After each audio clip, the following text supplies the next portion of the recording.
Okay. Hi, everyone, and welcome. My name is Ann Bennett. I am the Executive Director of the Laurel Historical Society here in Laurel, Maryland.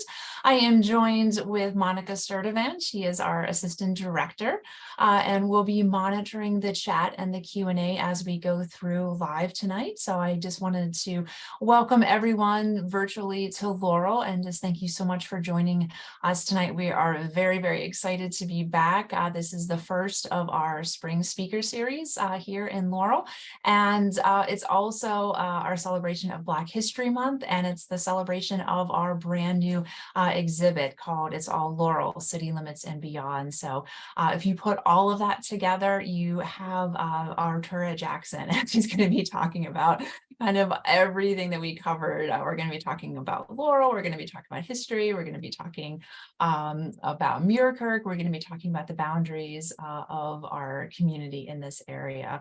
So Artura joins us after, I guess, a 5-year hiatus. I don't know if you remember, but when I first started here as Executive Director, Artura was the very first speaker that I had the pleasure to introduce, and that was when we were in person. So after 5 years and one pandemic later, we are together again, but we are virtual. So Artura is a historian with the Black History Program from the Maryland National Capital Parks and Planning Commission, and she's also the site manager at the Ridgeley Rosenwald School. So Artura, I will leave the rest of your impressive introduction up to you, and just remind everyone to encourage comments and questions as we go through. I'm going to pause my screen, and I will ask you to share your screen and take it away, Artura. Thank you so much for being here. Thank you, Anne, for having me. I'm going to apologize for any technical glitches that happened. I am stuck in Poughkeepsie, New York, due to a snowstorm. I was up here doing research, so it's all good, though. Miracles will happen for this. So let me share my screen with you all. Like Anne said, my name is Artura Jackson, and I am the historian for the Maryland National Capital Park and Planning Black History Program, and in June, I assumed the position of Historic Site Manager at the Ridgeley Rosenwald School in Capitol Heights. So I used to spend a lot of my time in the Laurel area, but now I'm there ever so often, but still a place near and dear to my heart. So I was asked to do a presentation or to share with you all some history about Muirkirk. And I know this is a part of the series, It's All Laurel. And so I'm super excited to talk about this. It's actually ironic that a lot of people think of Muirkirk as part of Laurel, and it's very complicated because technically the part of Muirkirk that I used to work in is in the city of Beltsville. But the title of my presentation is Memories from Muirkirk. So we'll get started. Hopefully it goes. Come on. Let's make sure it goes for us. I know you guys. Oh no. Okay, I know my screen has stopped. Hold on. Let's get it. Okay. See if we can get it going. Like I said, a little far away from home this evening. All right. So I wanted to share that the community of Muirkirk has had many different names. It has been called Swamp Poodle, it's called Muirkirk, it's Rossville, it's associated with Bacontown, it's part of Beltsville, the Grove, South Laurel. And the reason why I chose to include all the names associated with the African American community of the Beltsville Laurel area is because although there are city boundaries that prevent, to say this is in this town or in this part of the city or different things, the communities are ever connected. All these places have ties to one another. And so I think it's important to think of them as all home versus thinking of them as not home. So as many people know, I think Laurel has a rich history, but for the particular community of Muirkirk, I think that its roots started really with the Patuxent Ironworks. Started in the 1700s, 16th century by Richard Snowden, who was an immigrant to the United States, or not immigrant, an indentured worker who came to the United States. to get a new start. He served his time of servitude, and after he was done, he got into the ironwork business. And the Patuxent Ironwork, which had different locations, but has ties to Muirkirk, really produced a lot of the pig iron that came out of the United States. We found evidence through just research at our different historic sites in M-NCPPC of Patuxent iron being found in Europe in different places. So we know that the iron that came out of the ores in the Muirkirk community went around the world. And what we know is that Richard Snowden and his family members could not harvest or produce pig iron by themselves, and they used the labor of enslaved people to produce the pig iron and to build the Snowden Iron Empire. And so we would be remiss to not really kind of talk about the origins of the Muirkirk community and what really supported the economy of Laurel, Muirkirk, and Beltsville in its earliest days. Um, as I said, we know through research and just because of the times that the Snowden family lived, that they were slave owners. Although they were practicing Quakers, they did own enslaved people. And so you'll see a actual reward for that Richard Snowden placed in a news ad looking for one of his enslaved workers from the Patuxent Ironwork. Looking for, this is one of many that the Snowden family would have produced and sent out for workers or enslaved people who had escaped to freedom or who were attempting to escape to freedom or to emancipate themselves. Um, Montpelier Historic Site, which is in South Laurel, would have been the home of the Snowden family, one of the homes of the Snowden family, and Thomas Snowden lived there. And so we are in the process, in the Maryland National Capital Park and Planning Commission, of learning more about the enslaved workforce that lived at Montpelier and really figuring out what happened to them, where they went. Did they go into the communities of Laurel and Muirkirk and Beltsville and establish their own neighborhoods? But we know that there was a large population of enslaved people living on the Snowden's plantation, working in the iron ores, helping them grow their fortune. I say freedom for this slide because freedom one way or another was something that was often the goals and intentions of enslaved people.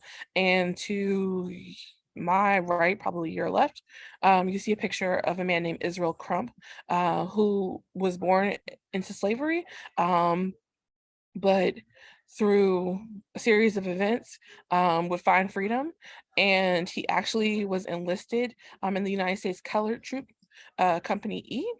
And he was an African American, one of the earliest residents that we know in Muirkirk. He lived there, and today his family members can still be traced in the Muirkirk community. And Mr. Crump really took his family, advanced his family's life in a way, being born into slavery, having to emancipate, find freedom on his own terms, then to serve in the United States military, or United States Colored Troop as a soldier, fighting for freedom in a state that did not emancipate enslaved people, with the signing of the Emancipation Proclamation.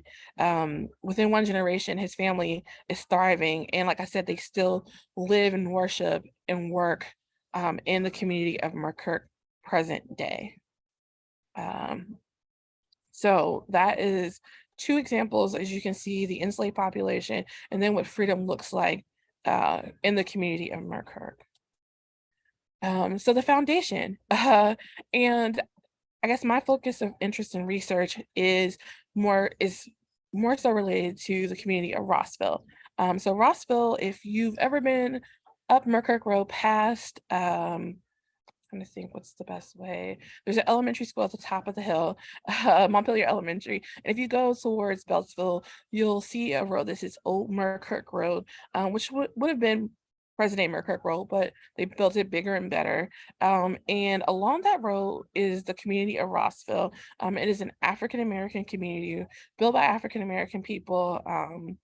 formerly enslaved people, people who were seeking freedom and liberation, and wanted to have a piece of the American dream, just like everyone else.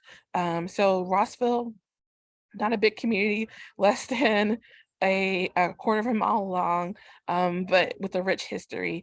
And in Rossville, you'll see the early foundations of different families that become synonymous with the community, like the Smiths, like the Crumps. You'll see the Rosses and different names that you may hear among African Americans from the Laurel community.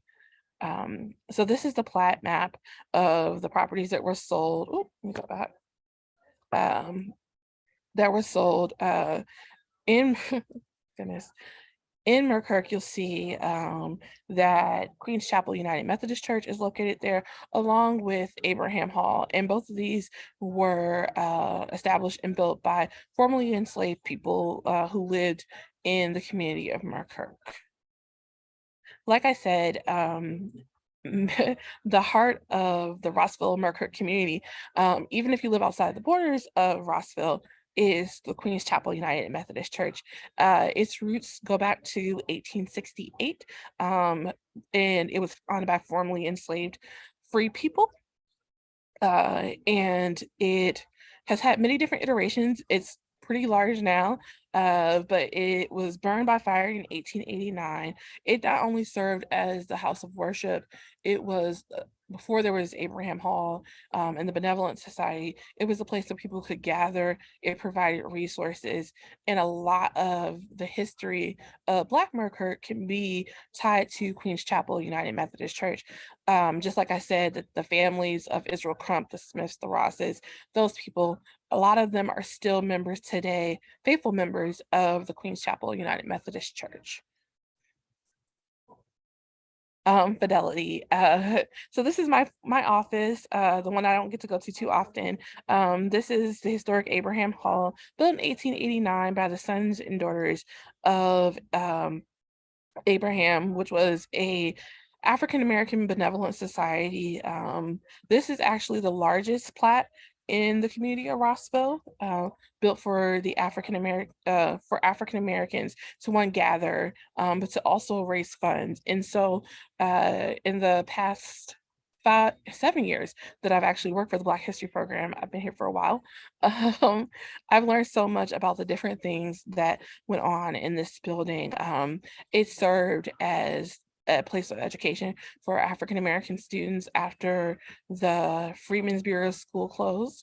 When people in the community needed a place to stay, if their house burned down, if something happened to them, they could move into Abraham Hall for a short period of time. It was a safe place to gather for African Americans without the fear of persecution or being preyed upon by local police or other white community members. They could go to the lodge, they could go to the hall and safely gather. But it also served as a place for mutual aid. So many of the men who worked in the Muirkirk Iron Works were members of the sons and daughters of the benevolent sons and daughters of Abraham. And through research, we've learned that they paid a small fee monthly to be a member of the lodge or the hall. And through that process, they were able to essentially set up a life insurance policy. Working in the ironworks did not have health insurance benefits, did not come with life insurance. There was no 401k.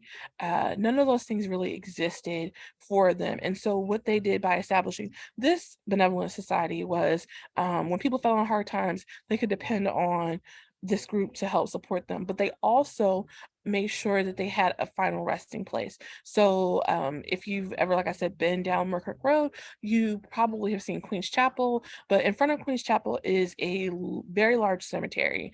And the cemetery was actually initially owned by the sons and daughters of Abraham. And they sold plots to raise money to support families in the cemetery. And then eventually, when all the plots were sold, they turned it over to the church for management. And today, the church still cares for the Queen's Chapel Cemetery. The organization existed, the Sons and Daughters of Abraham, up until I would say the early 70s. Abraham Hall is now, of course, owned by the Maryland National Park and Planning Commission. And the reason why we acquired it is because it had fallen into disrepair, because like many early African American communities, people moved away, kids didn't have children, and so membership dwindled and the lodge fell into disrepair. But in 1989, the property was transferred to the Maryland National Capital Park and Planning Commission, and with that, we began the renovation process. The building has been renovated 3 times in the last 30 or so years, just for upkeep and maintenance. It just went through a renovation prior to the pandemic. But this was the first African American site to be fully restored with public dollars in Prince George's County. Fortitude. I love this image. It reminds me of, like, if I ever thought about what, people who worked in who dug gold in California look like, I think of these people. This is such a charismatic and just vibrant picture of the men who worked in the Muirkirk Ironworks. Digging for iron is a tedious, hard, laborious task. There's no way to describe it. It is hard work. I don't think I could do it. It's probably considered backbreaking, honestly.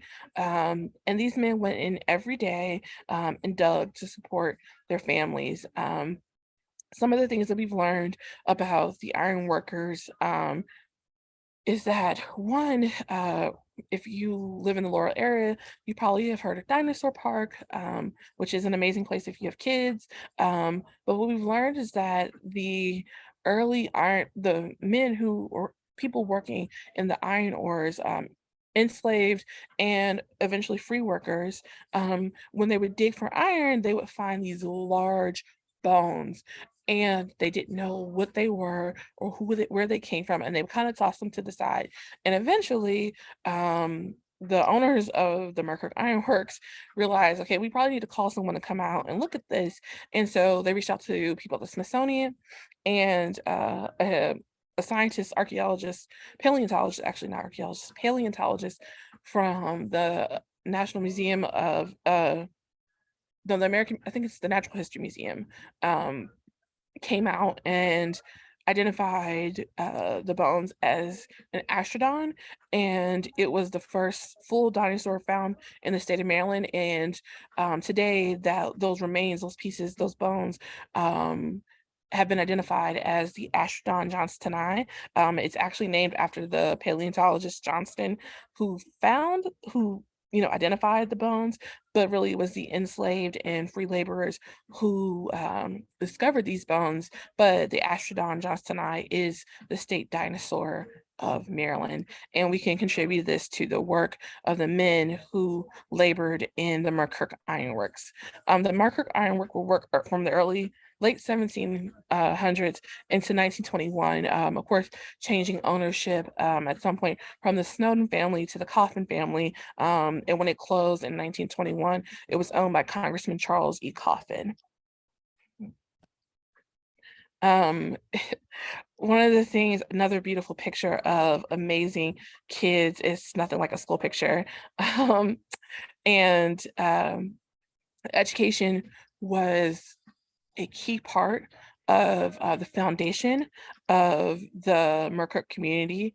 I can't imagine what it was like to have the inability to not read or write, but at the end of slavery and in emancipation, to be given the opportunity to not only educate yourself but educate your children, people jumped on it. They jumped right into this type of work. They, engaged and participated, and we see, well, first, Charles E. Coffin, the owner of the Muirkirk Ironworks, works with the Freedmen Bureau to establish a freedmen's school for the community of Muirkirk.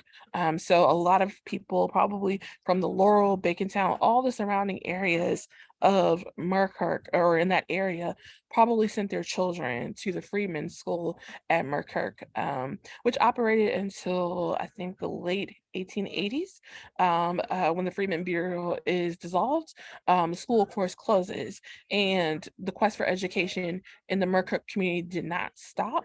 They continued to seek knowledge and to really provide education for their families and their children. And so we know that the school was moved into Abraham Hall, um, the building that was in a couple slides before, and school was taught there from the late 18, I think 90s up until 1922, when another school is built in the community. But hundreds of children attended school in the Muirkirk community. They may have been delayed, but they were not going to be denied. And they made sure that their children had access to education. And we know that they were advocates for education. I think we'll see in the next slide. Oh, no, we won't. It's a couple slides away. So I want to talk a little bit about community and family. So many large families sprung up out of the Muirkirk community. One in particular is my favorite, I would say, is the King family. You see Douglas and Hester King, I think with their, I believe it's 8 children. No, 9. 7, excuse me. I apologize. I'm miscounting. There are 9 children who are gathered with them celebrating this family event. Many families lived in this community. Um, they might not have been enslaved in the Laurel or Muirkirk area, but because of the railroad, because of the iron ores, because of potential and opportunity, a lot of people moved to the community. So you see families like the Kings moving in. You see Israel Crump, who is not from Muirkirk, but he settles there to raise his family and to establish himself. The Kings were, um, they moved from Virginia to the Muirkirk community, and all their children completed their formal education. And I believe, if not all, most of them went on to college. One of them would become Arthur King, the first African American to represent Prince George's County in the Maryland House of Delegates in the Mount Rainier area. So these families not only established themselves, they thrived, and they became uh, a part of the fabric of Black Prince George's County. Um, and I I take any opportunity I can to talk a little bit about one of my favorite people in history, someone who I did not grow up knowing about as a native Prince Georgian. I wish I had known about this woman growing up, but I want to share a little bit about Hester V. King. She was the woman, the mother, the matriarch of the former slide presentation, but Hester King was a force to be reckoned with. She was born in Warrenton, Virginia, but with her husband moved to Prince George's County. In 1935, she founds the Prince George's County NAACP chapter. Not only does she start it, she becomes the first president and serves until from 1935 into the early 1960s. Hester King was the voice of the Black community, not only for Muirkirk or the Laurel area. She was the voice of the African American community for Prince George's County. We don't give her enough credit for the things that she did. She helped to desegregate the Upper Marlboro Courthouse. She was the person, after Brown versus Board of Education is signed in Prince George's County, she goes to the school board and says, you all need to desegregate. You need to make these things happen. You see her article here where she's engaging with the superintendent, William Schmidt, trying to get him to integrate schools almost 20 years before it actually happens. And Hester King's life had a sad ending, but I think that her ending does not define who she is. You'll also see an article about the NAACP to act in a cross burning. Mrs. King had multiple crosses burned on her property by members of white supremacist groups like the Ku Klux Klan. And what Black historians and scholars of African American history realize is that cross burnings are a way to communicate a message. And when a cross was burned on your property, not only was it to one, send a message to the owner, it was also a reaction to the fear that these white supremacist group had. And for them to burn a cross on Hester V. King's property, we know that she was a force to be reckoned with. Although it was an unpleasant event and probably scary for her, uh, it showed the power and the force that Mrs. King had in the community. Unfortunately, Mrs. King was murdered by her husband in 1962 after what is believed to be a dispute. There's lots of rumors and folklore about the cause, what caused them to get to this point. But she was shot by her husband.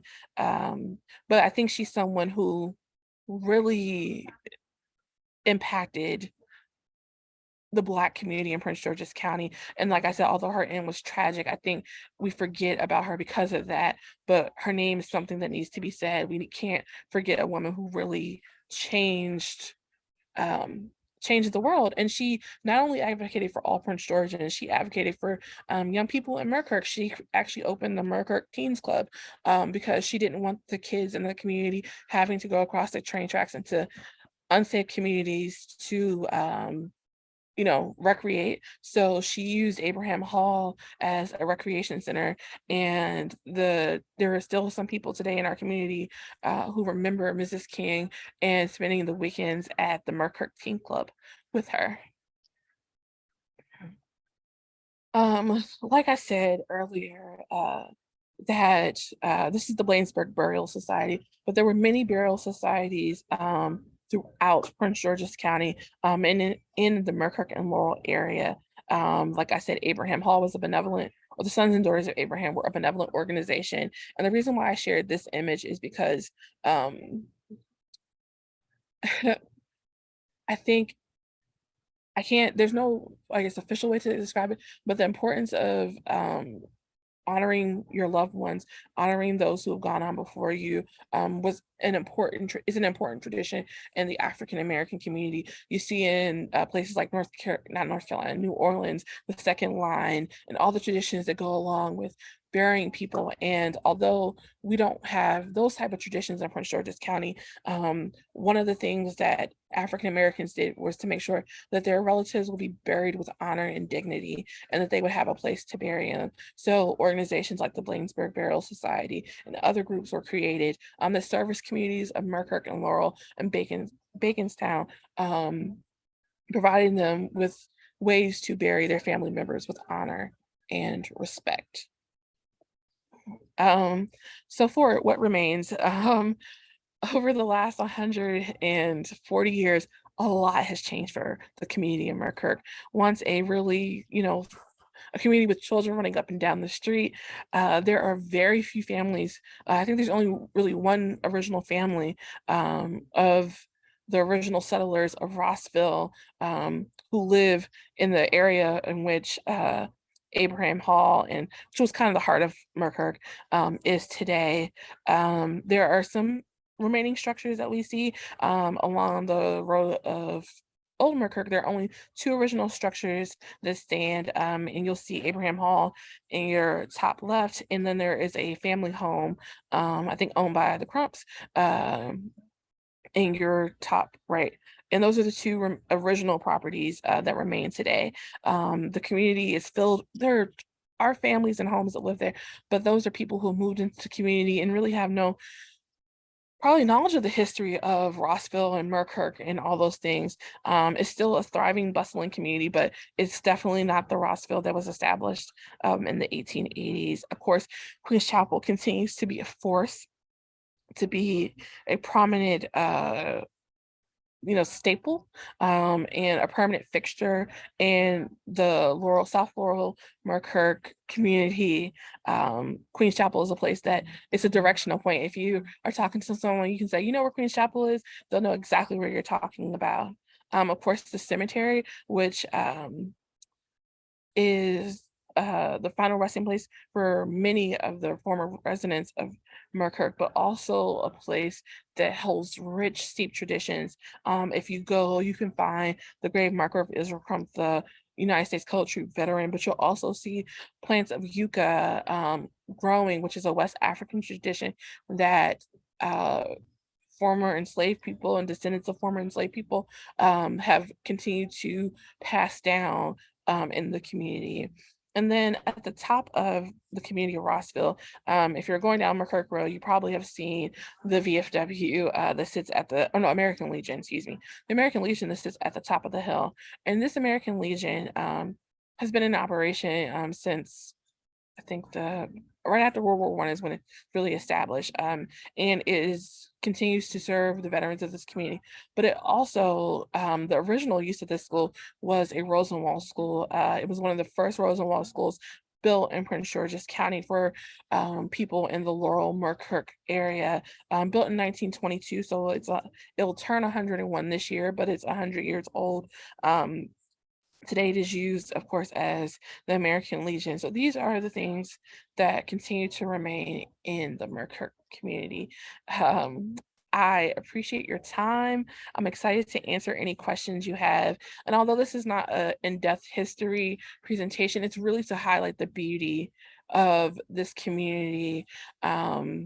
Because, you know, I know that if we've talked, we know the history of these communities, but to really dive into what remains, who they were, to see it as a vibrant, living place. So thank you so much for joining us. I look forward to answering any questions that you might have. Again, thank you. Okay, well, great. Thank you so much, Artura. I really appreciate that. I learned a lot, and I think I'm gonna have to be adding more information to our labels and everything like that that comes with our exhibit, which is great. And that's exactly the kind of the point of that, is just to learn from the residents and the experts and the people that have been living there for so long, and to understand what Laurel, or what close to Laurel means to everybody. So I want to just give you a chance to catch your breath. We'll go through, see if there's any questions. So now is the time to put any questions that you have in the chat. I'm going to just make a couple more announcements, go back to our upcoming events. And so I'm going to just go back to my screen. So I'm going to have to pause your screen for that, but I'm gonna make sure that we come back to it. Okay, so just real quick, as we wind down tonight, again, thank you so much for joining us. It's been very enlightening, just very just wonderful, full of scholarship, Artura, and just passion, and just such wonderful personal connection. So thank you so much for bringing that to us tonight. And as a reminder, this is the first of our speaker series, and Artura set the bar pretty high for us tonight in celebration of our brand new exhibit. So the references to Laurel and Prince George's and Muirkirk and Beltsville and kind of all these boundaries is really the focus of our new exhibit. It's all Laurel. And something that I want to get your take on, Artura, is this this idea of identity. And really we're playing very kind of loose with how we define what Laurel is and where the boundaries are. There's natural boundaries with a lot of the rivers and the roads that were created, but there's people that live in Burtonsville or Skaggsville, and their zip code might say one thing, but their identity, or where they go to restaurants, or where they go, like you say, to connect to their roots, might be something different. And so we're celebrating and exploring that with our exhibits. We're open Friday, Saturday, and Sunday from 12 to 4 with free admission. And again, just as a quick reminder, I'll put the links in the chat and follow up with an email to you as well. But just a reminder to support us with membership or donation if you're able, and to renew, or to contact us about renewing if you're not sure when your membership is up. And then this is our next edition for our spring speaker series. And you heard Artura mention a couple of times about Bacontown. And so we're going to be continuing the theme of where is Laurel, and looking at African American and women's history, and again, expanding that idea of the Laurel Charge and the connection with St. Mark's in the city of Laurel, and then Queen's Chapel that you heard Artura talk about tonight, and talking about that third church just across town from the Historical Society in Anne Arundel County. Again, our gala is coming up. We have a beautiful full color ornaments. That's our exhibit logo for this year. And then finally, again, just thank you so much for being here with us. This is just a wonderful learning opportunity just to start the discussion about what is or what isn't Laurel. And so this is just a way to contact us. And if you have any additional questions about the museum or what we do, I will be happy to talk your ear off about that. So I am going to stop sharing. I'm going to pop into the chat, but I'm going to ask Monica to look through some of the previous questions, and then Arturo, we're going to pass it back to you. Okay, so in the chat, we have a couple of questions. The first one, what cemeteries do you know of in the Muirkirk area besides Abraham Hall and Mount Zion? So I don't Queen's Chapel, the cemetery is associated with Abraham Hall, and Queen's Chapel, located within the Queen's Chapel area, is really the only one that I know about. Of course, we know that there were enslaved people in other communities, that Black people who lived in that area. And so some of the work that we're doing at Montpelier is trying to figure out where the enslaved population lived, but also possibly where they were burying their family members. We don't know a lot about that, but Queen's Chapel, I know for sure. There's one person who I'm grateful that he made it through the pandemic, who has all the knowledge and information about Queen's Chapel and who's buried there. And there's a lot of unmarked graves there. So if you're ever interested in helping out, I know Mr. Smith would love anyone who's interested in just helping him, keep up with all the names and where people are, because a couple of years ago, I had a man come into Abraham Hall and ask about a marker or a grave at the cemetery. And what we found out was that we don't know where that person was buried. And just because time has passed, no one really remembers her or where her body was laid to rest. And so we kind of had a proximity area, but no exact location. So it's important to know where the cemeteries are and know who's in them, or at least have an idea who's in them. Okay. The next question is Abraham Hall open as a museum? So it functions kind of as a museum and research center. We are really, really short staffed. It's literally bare bones. The pandemic has been crazy, but if you're ever interested in coming to visit it, you can definitely give us a call. There's lots of amazing interpretation on the outside. And if we're there, we would love to welcome you in and show you the amazing structures that are there. But just give us a call if you want to stop by. Oh, good. Okay. Is the community still a vibrant Black community, and are there historic markers at the historic sites? I would say that the people who are from that community are still vibrant, and continue to tell their story, and continue to want people to know more about them. Most people who started in Muirkirk probably don't live there anymore. Like I said, there's only really one original family that we know that is still living on the land that they purchased in the community, but I think they are still vibrant people.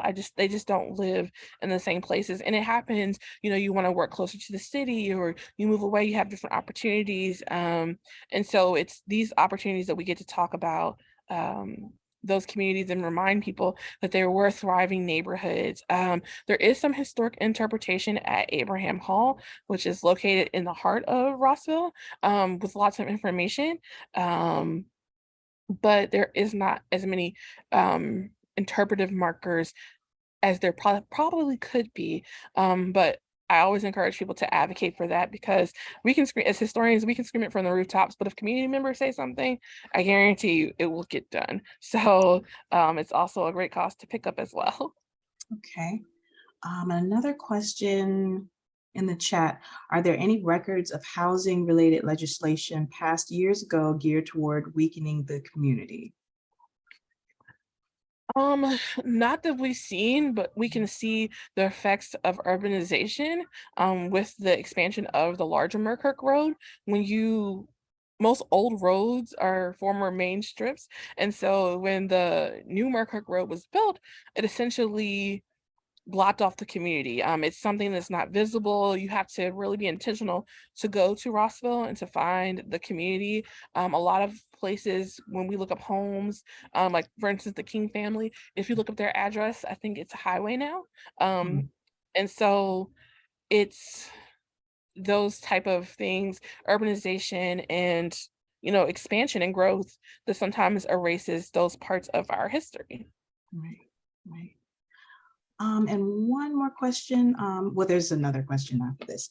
Okay. In the Q&A, can you say more about the different names for the area? Are they locations with overlapping boundaries, or do they represent names from different time periods or different groups within the area? So thank you to the person who asked this question. It's a great question. If you would have come to the Laurel Historical Society about 10 years ago and you would have said Muirkirk and Laurel in the same sentence, people probably would have exploded because the community of Muirkirk, they do not like being associated with Laurel. They will clearly tell you they are not from Laurel. They don't live in Laurel. They live within the city of Beltsville or town of Beltsville.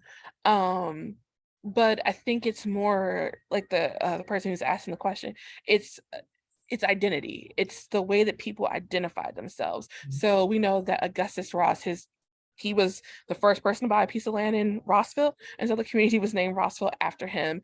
Swamp Poodle, I don't know why they chose that name, but I know that what I've learned is that because they were digging iron, a lot of ponds popped up in Laurel. So you see, if you travel up and down Muirkirk Road, you see all different types of bodies of water, and that's from them actually digging iron. When they hit water, it would fill up the ore, and they would stop and move on to another location.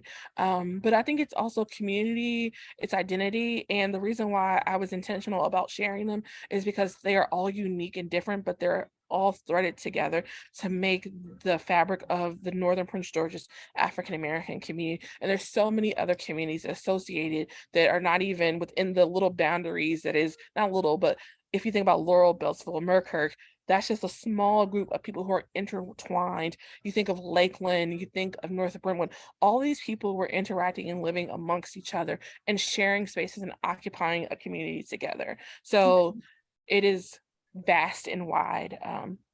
Yeah. I have a question. Sure. The school picture that you showed, Yes. what year? Do you know what year that's from?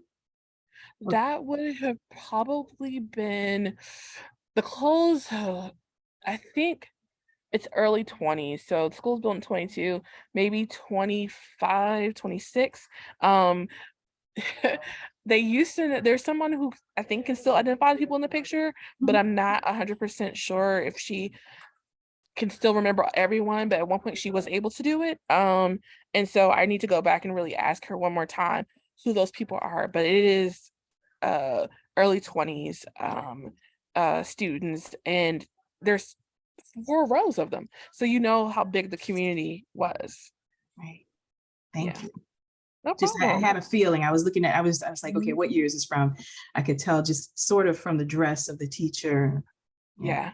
Mhm. Yep. Well, Artur, I want to open it up to some of your other activities that you had just spoken about, how Laurel's, connected to, the bigger picture, we're at the very kind of tippy top of Prince George's, but there's, so many other communities, going south and not just, to Anne Arundel County, like we associate. So do you have any other programs or activities, kind of happening in the rest of the area? The Black History Program would like to say that we are a museum out with no walls. We operate across Prince George's County. This year is kind of ironic that our annual Black History exhibition is in Laurel. It is at Montpelier Art Center. Please go and see it. It focuses on Black resistance, and you'll learn about Hester King and other people from the Muirkirk community and just across Prince George's County that really fought back and that resisted oppression in our community. It's still Black History Month. We still have a couple of days left and tons of activities for people to do. We are excited. Many of our historic sites throughout the county are doing new interpretations. So I encourage you to go visit them, go to Marietta, go to Riversdale, visit Surratt. We are all working to tell a fuller, more complete story and to really be inclusive in the work that we're doing. Of course, if you are interested in learning more about what we do, you can always send us an email at blackhistory@pgparks.com. Really simple, our name at pgparks.com, and we will add you to our mailing list and get information to you about different programming that we have going on. But we are excited, looking forward to another month. The exhibition actually extends beyond Black History Month and goes through the end of March. And we'll have a couple family days, I think March 4th, another one towards the end of the month at Montpelier Arts Center. So people are free. Feel free to come by and visit or just go see the exhibition. It's really, really awesome. It is. I just saw it a few days ago. It is really, Yeah. it's really, everybody go see it. It was really good. Yes. Yes, but thank you so much for having me. It's one of my joys to talk about communities in Prince George's County, the ones that are not common, or the ones we don't know. And so it's always an honor to do stuff with the Laurel Historical Society, but to talk about a community that I have become, even though I didn't grow up there, has become a part of who I am and the fabric that makes me the historian I am. So thank you all for having me, and thank you for allowing me to come and share just a little bit about Muirkirk. Thank you. Thank No, you so much. Thank you very much. This was wonderful. You know, your dedication, your passion really does show through, and it's very infectious. And I know that, you know, you're gonna inspire us to, you know, do better interpretation for what we do. And there's a lot of gaps and stories to fill in. So yeah, we'll be we'll still be in touch, and there's a lot more to add to the exhibit, you know, our current exhibit and going forward. So especially some of these, you know, pictures and names, like you said, there's overlap, and there's all these kind of hidden histories that, you know, are a shame that they're hidden, but, you know, through the work of yourself and Dennis and other people in the program, they're coming to life again. So it's great to be a part of that. So thank you so much for joining us tonight. So Thank you. I appreciate it. all right. Well, I will actually just stop the recording there. I'm going to keep the video going for just a few more minutes if anyone has any last minute questions.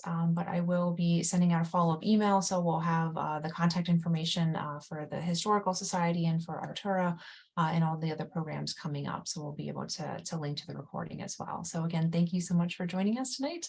And now I'm just going to stop the recording.